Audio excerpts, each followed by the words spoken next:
밤새 평안하셨습니까? 금요일입니다. 사도신경으로 우리의 신앙을 하나님께 고백합니다.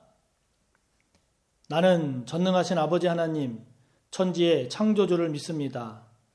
나는 그의 유일하신 아들, 우리 주 예수 그리스도를 믿습니다.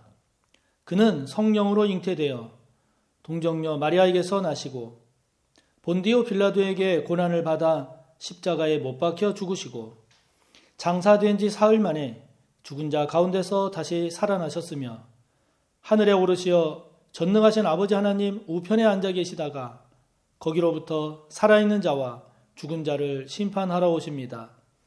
나는 성령을 믿으며 거룩한 공교회와 성도의 교제와 죄를 용서받는 것과 몸의 부활과 영생을 믿습니다. 아멘. 오늘 함께 나눌 말씀 창세기 26장 1절에서 16절까지입니다.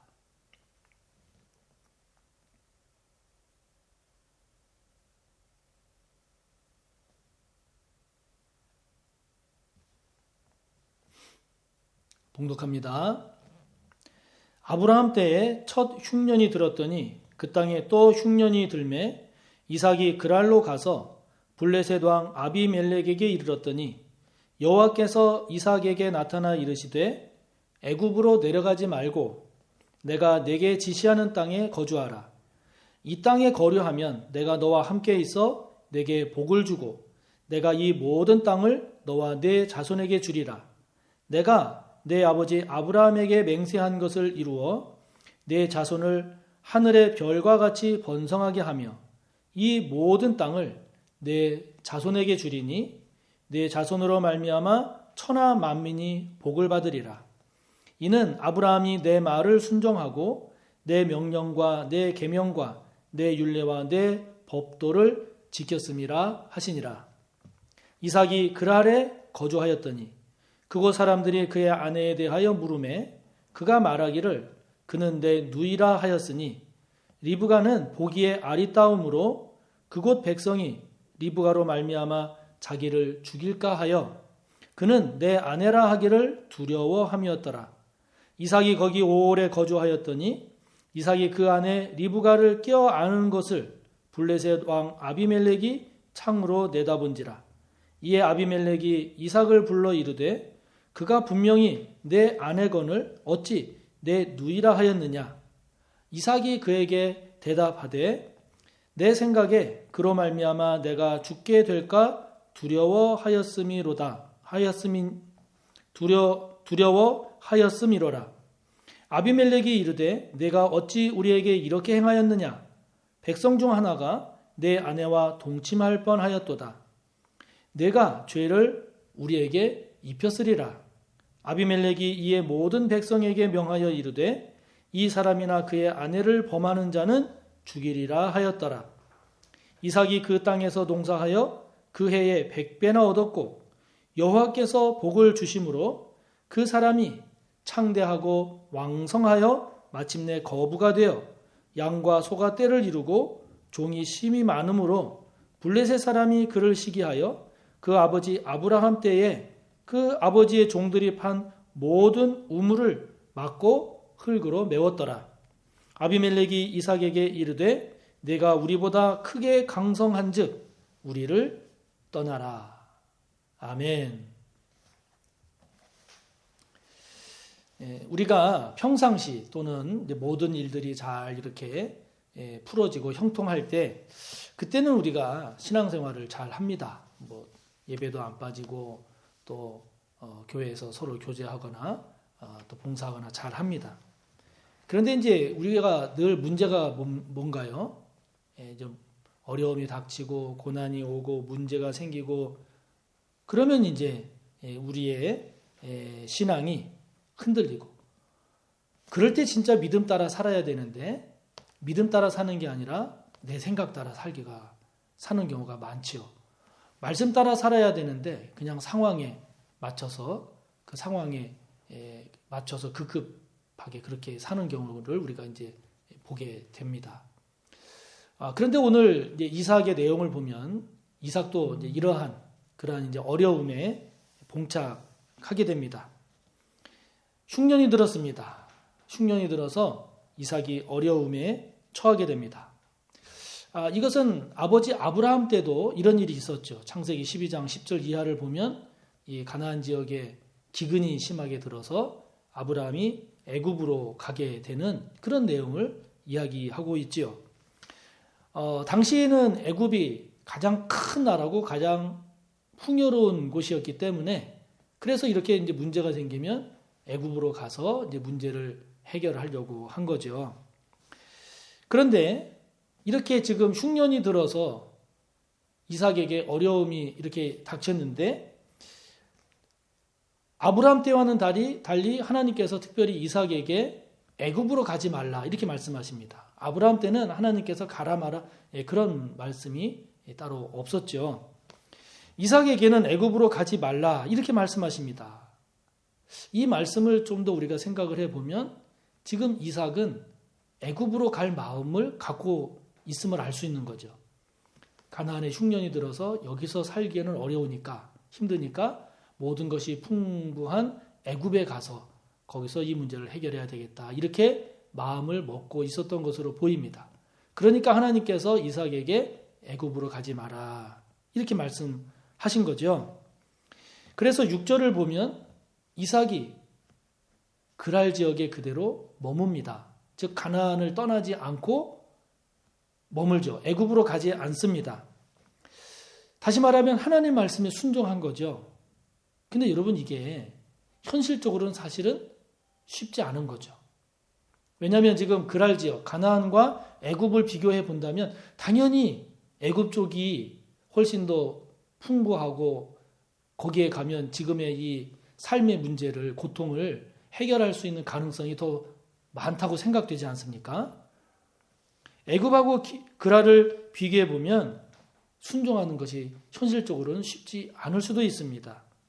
그렇기 때문에 어찌 보면 지금 이삭이 애굽으로 가지 않고 그랄에 머무는 것이 인간적으로 생각을 해보면 또 인간적인 계산만 가지고 본다면 많이 고민됐을, 이삭이 고민했을 그런 내용으로도 보입니다.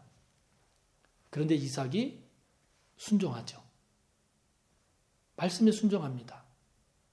그리고 그 순종한 결과가 어떻게 됩니까?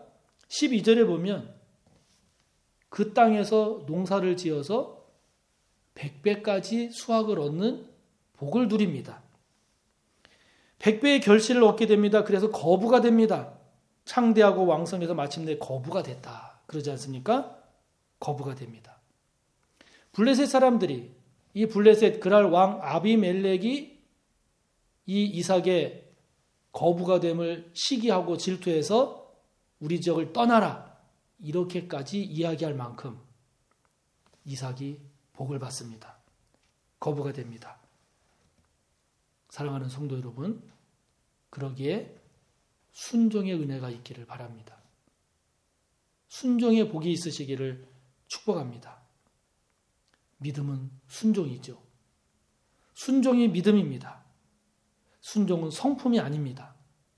순종은 믿음의 문제요, 은혜의 문제입니다. 우리 사랑하는 모든 성도님들에게 순종할 수 있는 능력이 주어지기를 축복합니다. 하나님 말씀에 순종할 수 있는 힘이 있기를 축복합니다. 하나님 말씀에 순종함으로 마침내 하나님의 은혜와 복의 주인공이 되시기를 축복합니다.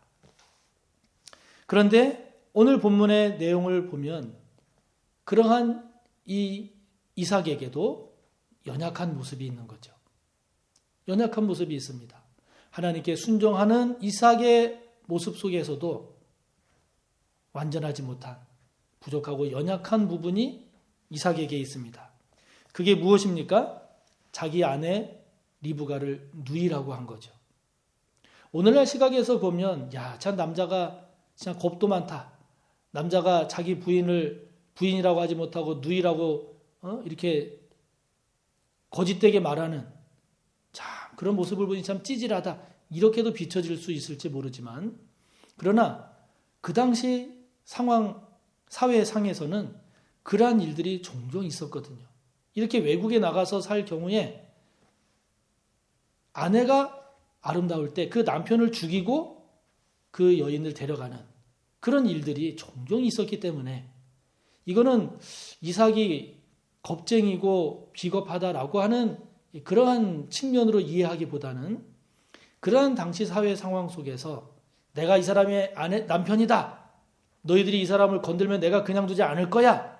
이렇게 이삭 스스로 해결하기에는 너무 강력한, 너무 두터운 그런 사회적인 분위기, 관습.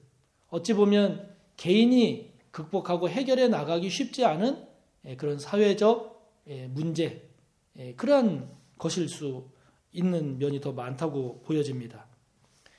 그래서 이 이삭이 또 실질적으로 따지고 보면 이삭과 리브가는 서로 오촌지간이니까 뭐 누이라고 뭐 해도 틀린 말은 아닌데, 그런데 이제 그렇게 말한 이유는 여기 본문에도 나오는 것처럼 아내라고 하면 나를 죽이고 내 아내를 취해 갈까봐 그거를 막기 위해서 그렇게 했다라고 하는 이삭의 이야기를 우리가 보게 되죠.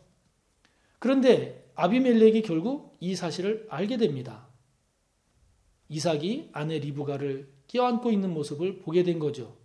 그래서 리브가가 이삭의 아내인 것을 알게 된 이 아비멜렉이 이삭에게 이제 왜 너의 아내를 누이라고 했냐? 그래서 우리로 하여금 왜 죄를 짓게 할 뻔했냐? 이렇게 책망을 하죠. 그래서 이삭이 그렇게 할 수밖에 없었던 이유를 이야기하니까 이제 아비멜렉이 그 지역의 왕으로서 그 지역에 있는 모든 백성들에게 이제 이 이삭과 리브가는 부부 사이니까 이들을 위협하지 말고 이들이 잘 지낼 수 있도록 그렇게 배려하라. 그럼으로써 이 문제가 해결되는 겁니다.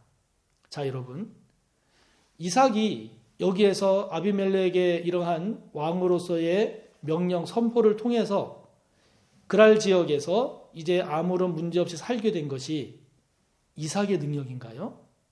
아니죠. 이삭의 지혜인가요? 아닙니다. 이삭의 용맹과 이삭의 담대함 때문인가요? 아닙니다. 이삭이 해내지 못한 일이죠. 은혜죠. 그래서 우리가 이것을 은혜라고 이야기하는 겁니다. 비록 아비멜렉이 선포하고 왕으로서 말했기 때문에 그렇게 전개되어졌지만 현상적으로는, 그러나 성경은 우리에게 이것을 어떻게 이야기하고 있습니까? 은혜인 거죠. 하나님께서 보호해 주시고 하나님께서 인도해 주시고 하나님께서 이삭에게 은혜를 입혀 주신 거죠. 여러분, 은혜가 그래서 소중한 겁니다. 우리가 살아가다 보면 우리 스스로 해결할 수 있는 문제들이 있죠. 많죠. 그러나 우리가 풀 수 없는 문제, 우리가 해결할 수 없는 영역 많이 있습니다. 지금 우리가 코로나 상황을 벌써 2년 넘게 지내고 있습니다마는 이것도 우리가 사람의 힘으로 해결할 수 버거운 그런 문제 아닙니까? 얼마 전까지 그렇게 큰 산불이 많이 일어났던 것 또한 우리가 그 많은 인력과 그 많은 장비를 동원하면서도 해결 안 된 것이 하늘에서 비가 내림으로 문제가 해결되지 않습니까? 지금의 우크라이나 사태도 그렇잖아요. 어찌 그걸 개인으로 해결할 수 있겠습니까? 우리가 해결할 수 없는 영역, 우리의 힘으로는 도저히 어찌할 수 없는 그런 문제들이 많이 있죠. 오늘 이삭이 거부가 됐습니다. 이 이삭이 거부가 된 게 두 가지죠. 하나는 이삭이 열심히 농사진 겁니다. 또 하나가 뭡니까? 여호와께서 복 주신 거죠. 은혜입니다. 은혜입니다. 그러니까 우리가 최선을 다해서 열심히 일하고 땀을 흘리는 것 소중하지만 그것만이 아니라 뭐가 있어야 됩니까? 그렇죠. 은혜가 있어야 됩니다. 은혜를 인정할 줄 알아야 됩니다. 저와 여러분이 최선을 다해서 열심을 다하지만 그러나 하나님 앞에서 언제나 겸손해야 하는 이유가 여기에 있습니다. 하나님의 은혜를 구해야 될 필요가 여기에 있죠. 하나님의 은혜를 인정하고 그 은혜에 감사하고 그 은혜를 구하고 그래서 그 은혜를 누리며 간증하는 저와 여러분의 믿음의 삶이 꼭 되시기를 축복합니다. 하늘에 계신 우리 아버지, 아버지의 이름을 거룩하게 하시며 아버지의 나라가 오게 하시며 아버지의 뜻이 하늘에서와 같이 땅에서도 이루어지게 하소서. 오늘 우리에게 일용할 양식을 주시고 우리가 우리에게 잘못한 사람을 용서하여 준 것 같이 우리 죄를 용서하여 주시고 우리를 시험에 빠지지 않게 하시고 악에서 구하소서. 나라와 권능과 영광이 영원히 아버지의 것입니다. 아멘.